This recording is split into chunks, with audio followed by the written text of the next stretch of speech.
I am Mary. I'm 40 years old. I have 2 children.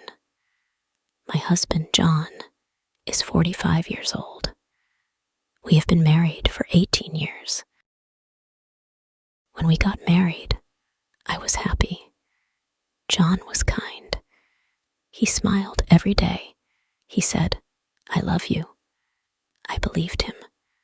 I wanted to build a good life with him. We had our first child after 2 years. It was a boy. His name is Adam. He is smart and funny.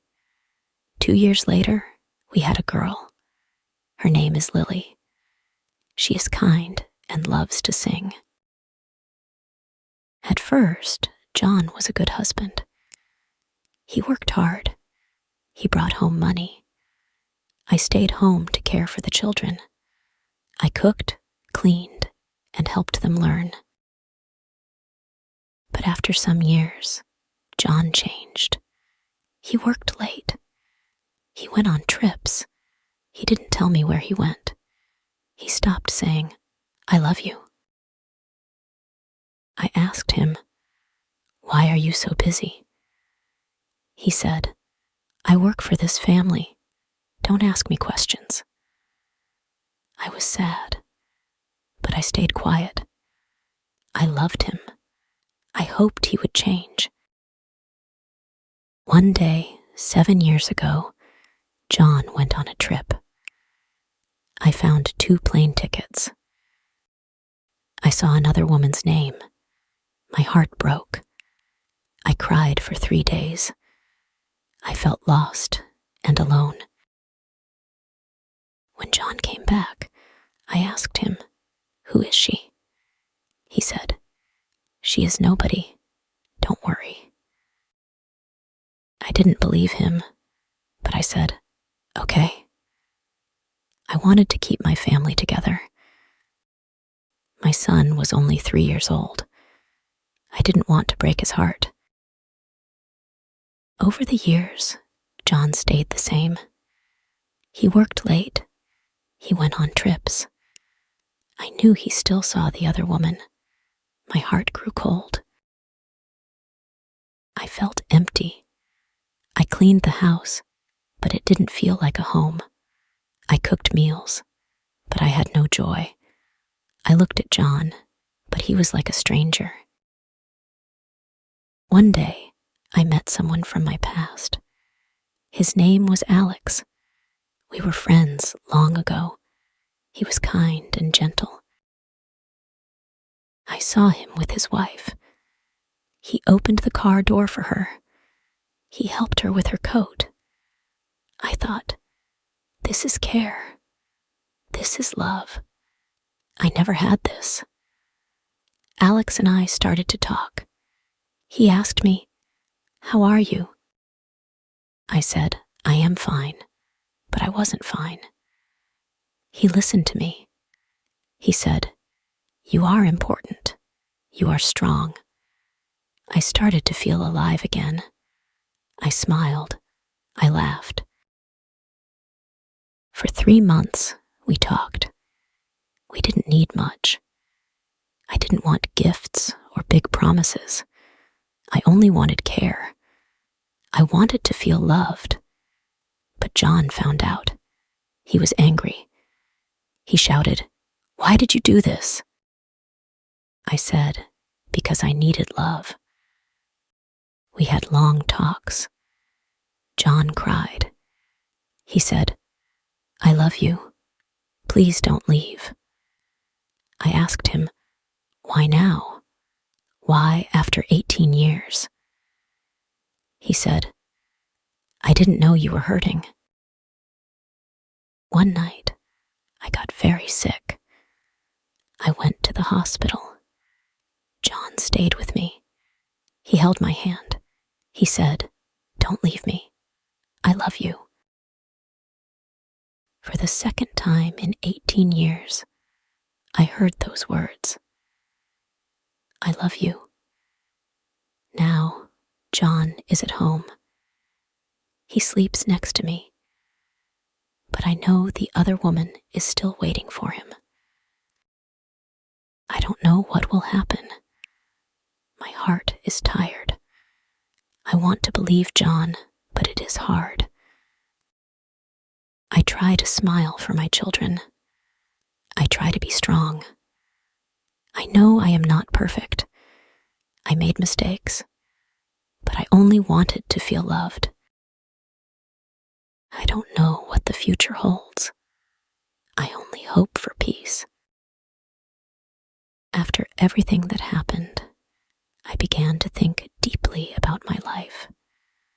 I spent many nights awake, staring at the ceiling. My mind was full of questions. Should I stay? Should I leave? What is best for my children? What is best for me? John tried to be better. He stayed home more often. He helped with small things, like taking out the trash or washing the dishes. He asked, "Do you need help?" These were small changes, but I noticed them. Still, my heart was not the same. I felt like I was living with a stranger. When I looked at John, I didn't see the man I married. I saw a man who broke my trust. One evening, I sat with my children, Adam and Lily. We were eating dinner. They were laughing and telling stories about school. I looked at them and thought, they are so happy. They don't know the pain in my heart. After dinner, I asked Adam, "Do you think Daddy and I are happy?" Adam looked surprised. He said, "I don't know, Mom. You are always kind to each other, but sometimes I feel like you are sad." Lily, who was younger, said, "Mom, I just want us to stay together. I don't want anything to change." Their words made me cry. I didn't want to hurt them, but I also knew I couldn't pretend forever. One day, I decided to visit Alex. We hadn't talked since John found out about us. I needed to say goodbye. When I saw Alex, he smiled at me. He asked, "How are you?" I said, "I am trying to fix my life." Alex nodded. He said, "You are strong, Mary. I know you will find your way." I thanked him. I told him, "You gave me something I will never forget. You reminded me that I am important." Then I walked away. I knew it was the last time I would see him. I decided to talk to John. I said, "We need to be honest with each other. Do you want this marriage to work?" John looked at me. He said, "Yes, I want us to stay together. I made mistakes, but I love you." I asked him, "Can you leave the other woman? Can you give me the love and care I need?" He said, "I will try." I told him, "Trying is not enough. I need you to mean it." John started to spend more time with me. We went for walks together. We talked about small things, like the weather and the children. Slowly, I began to see a little hope, but my heart was still unsure. Forgiving John was the hardest thing I ever did. I thought about all the pain he caused me. I remembered the nights I cried alone. I remembered the plane ticket with Lisa's name on it. But I also thought about my own mistakes. I thought about Alex and the time I spent with him. One day, I looked in the mirror and said to myself, Mary, you are not perfect. You made mistakes too. If you want peace, you need to forgive. Now, I take life one day at a time. John and I are still together, but things are not perfect. He says he loves me, but I still feel a little doubt. I focus on my children. I want them to grow up in a happy home. I try to smile for them, even when my heart feels heavy. I also focus on myself. I started reading books and going for walks alone. I learned to love myself again. One day, I wrote a letter to myself. It said, "Dear Mary, you are strong. You are kind. You are important. Life is hard, but you can handle it. Remember, love yourself first. Then you can love others. You deserve happiness. Don't forget that." I keep this letter in my drawer. When I feel sad, I read it. It reminds me that I am not alone. This journey taught me many things. I learned that love is not just words. Love is action. Love is care and respect. I also learned that people make mistakes.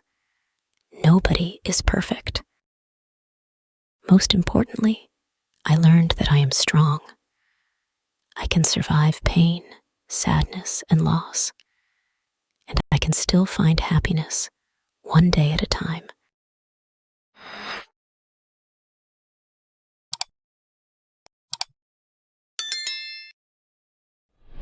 Thank you for watching. If you enjoyed this story, please give it a thumbs up and share it with your friends. Don't forget to subscribe to our channel for more English stories and lessons. Hit the bell icon to get notified when we post new videos. Your support means a lot to us. See you next time.